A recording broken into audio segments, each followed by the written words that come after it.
আসসালামু আলাইকুম রহমতুল্লাহি বারাকাতু। বন্ধুরা, টিএম বাংলা চ্যানেলে আপনাদেরকে স্বাগতম। বন্ধুরা, সবাই কেমন আছেন? আশা করি আল্লাহর রহমতে ভালো এবং সুস্থ আছেন। আমি আপনাদের দোয়া এবং আল্লাহর অশেষ রহমতে ভালো এবং সুস্থ আছি। বন্ধুরা, আজকে একটি ভালোবাসার খুবই ছোট একটি তাবিজ নিয়ে হাজির হয়েছি। বশীকরণ 100% পরীক্ষিত এবং কার্যকরী একটি বশীকরণ নিয়ে হাজির হয়েছি, যেটা পরীক্ষিত, শতভাগ পরীক্ষিত। আপনারা প্রয়োগ করে দেখতে পারেন। ইনশাআল্লাহ আপনাদের ব্রেকআপ হওয়া ভালোবাসা, আপনাদের ছেড়ে চলে যাওয়া মানুষ ফিরে আসবে, আপনার সাথে যোগাযোগ করবে, আপনার জন্য অস্থির হবে, আপনার জন্য পাগল হবে ইনশাআল্লাহ। এটি আমার মুখের কথাই নয়, আপনারা প্রয়োগ করবেন, তাহলেই আপনারা বুঝতে পারবেন এটি কাজ করে কিনা না করে। ঠিক আছে? তবে আমি যে নিয়ম বলে দিব ওই নিয়মে কাজ করতে হবে, তাহলেই 100% রেজাল্ট পাবেন।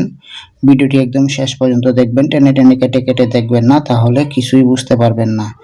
আর সম্পূর্ণ জিনিস বুঝতে হলে ভিডিওটি একদম শেষ পর্যন্ত দেখতে হবে। আর অবশ্যই ভিডিওতে একটি লাইক দিয়ে দিন আগে, ঠিক আছে? ভিডিওতে লাইক দিয়ে দিন, আর হচ্ছে কি ভিডিওটি শেয়ার করে দিন। আর আমার চ্যানেলটি এখনো যারা সাবস্ক্রাইব করেননি, ইউটিউবে সাবস্ক্রাইব করে দিন এবং বেল আইকন চেপে দিন। তো এটির ইজাজত আমি সবাইকে দেই না, ঠিক আছে? এটি শুধু জায়েজ কাজে যারা ব্যবহার করবে শুধু তাদেরকে আমি ইজাজত দেব। না জায়েজ কোনো কাজে এটি ব্যবহার করতে পারবেন না। এটা হচ্ছে গিয়ে খুবই পাওয়ারফুল এবং ইসলামিক একটি নকশা, ঠিক আছে? এটি নয় যে কুফরি কোনো কিছু, এটি ইসলামিক একটি নকশা। এর কার্যকারিতা আপনারা দেখলে আশ্চর্য হয়ে যাবেন, অবাক হয়ে যাবেন। কত দ্রুত আপনি এটি রেজাল্ট পান, আপনি আশ্চর্য হয়ে যাবেন।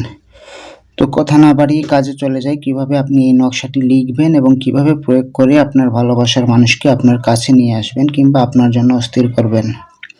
তো এই নকশাটি যে কোনো শুক্রবার অথবা যে কোনো সোমবার অথবা যে কোনো বৃহস্পতিবার অথবা যে কোনো বুধবার, এই যে 4টি বার বললাম, এই 4 বারের মধ্যে যে কোনো একটি বার বেছে নেবেন, ঠিক আছে?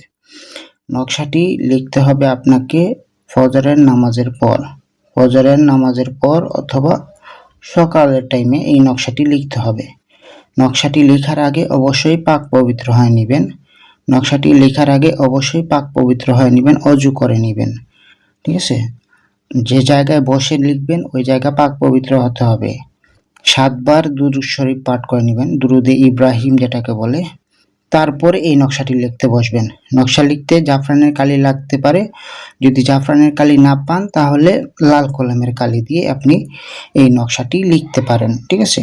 নকশাটি ঠিক যেভাবে আছে ঠিক সেভাবে 7টা 786 লিখবেন, 7টা 786 লিখবেন, ঠিক আছে? 6টা ঘরের মধ্যে আর একটা বাহিরে। তো 7টা 786 মানে হচ্ছে কি বিসমিল্লাহ, ঠিক আছে? তো 7টা 786 লেখার পর আপনারা কি করবেন, নকশাটি সামনে রাখবেন। নকশাটি সামনে রেখে 101 বার বিসমিল্লাহ বলে এই নকশাটির উপরে ফু দিবেন, ঠিক আছে? প্রথমে পাক পবিত্র হয়ে জায়নামাজে কিংবা যে কোনো পবিত্র স্থানে বসে এই নকশাটি লিখবেন। লেখার আগে অবশ্যই 7 বার দুরূদ শরীফ পাঠ করে নেবেন, দুরুদে ইব্রাহিম যেটাকে বলে, ঠিক আছে? দুরুদে ইব্রাহিম পাঠ করার পর তারপরে এই নকশাটি লিখবেন। লিখে এটার উপরে 101 বার বিসমিল্লাহ বলে ফু দিবেন, ঠিক আছে? 101 বার বিসমিল্লাহ বলবেন, তারপরে একটা ফু দিবেন। একটা ফু দিয়ে এইরকম ভাঁজ করবেন। নকশাটি ভাঁজ করে কি করবেন, যে কোনো ভারী পাথর 5 কেজি ওজনের হতে হবে কিংবা এর থেকে বেশি হলেও চলবে, ওই ভারী পাথর দিয়ে এরকম রেখে দিবেন যে কোনো অন্ধকার জায়গায়। এটা আর কখনো আপনি ঘুরে তাকাবেন না কিংবা ফিরে দেখবেন না যে এটা আছে কিনা নাই। এটা আপনি 1 সপ্তাহ রেখে দেন, দেখবেন আপনার ভালোবাসার মানুষ একদিনের মধ্যে 24 ঘন্টার মধ্যে আপনার সাথে যোগাযোগ করবে। এটা আমার কথাই নয়, আমি কাজে বিশ্বাসী। আপনারা প্রয়োগ করে দেখতে পারেন, ইনশাল্লাহ 100% রেজাল্ট পাবেন, ঠিক আছে? তারপরে আমি নিয়মটা আবার বলে দিচ্ছি। পাক পবিত্র হয়ে লিখবেন। লেখার আগে 7 বার দুরূদ শরীফ পাঠ করে নেবেন। এই যে নকশাটি আছে লাল কলমের কালি অথবা জাফরানের কালি দিয়ে লিখবেন। লিখে আর হ্যাঁ, এখানে নিচে আপনার ভালোবাসার মানুষের নাম লিখতে হবে। বিনতে দিয়ে তার মায়ের নাম অথবা বাবার নাম লিখতে হবে। আল্লাহু যেভাবে আছে ঠিক সেভাবে থাকবে। এখানে আপনার নাম বসবে, বিন দিয়ে আপনার বাবা অথবা মায়ের নাম বসবে, ঠিক আছে? এটা লিখে নেবেন আপনারা। লিখে তারপরে এই যে নকশাটি ভাঁজ 101 বার বিসমিল্লাহ বলে ফু দিবেন। ফু দিয়ে ভাঁজ করবেন। ভাঁজ করে এই নকশাটি আপনি যে কোনো পাথর কিংবা ভারী বস্তু দিয়ে চাপ দিয়ে রেখে দিবেন 7 দিনের জন্য। 7 দিন লাগবে না, 1 দিনের মধ্যেই আপনার ভালোবাসার মানুষ আপনার কাছে ফিরে আসবে, আপনার সাথে যোগাযোগ করবে। এটি আমার কথাই নয়, কাজে বিশ্বাসী, 100% কার্যকারী একটি নকশা। তো এটি জায়েজ কাজে ব্যবহার করবেন, নাজায়েজ কাজে ব্যবহার করবেন না, তাহলে হিতে বিপরীত হবে, গুনাহগার হবেন আপনি। তো সবাই ভালো থাকবেন, সুস্থ থাকবেন, আমার জন্য দোয়া করবেন। আসসালামু আলাইকুম রহমতুল্লাহ।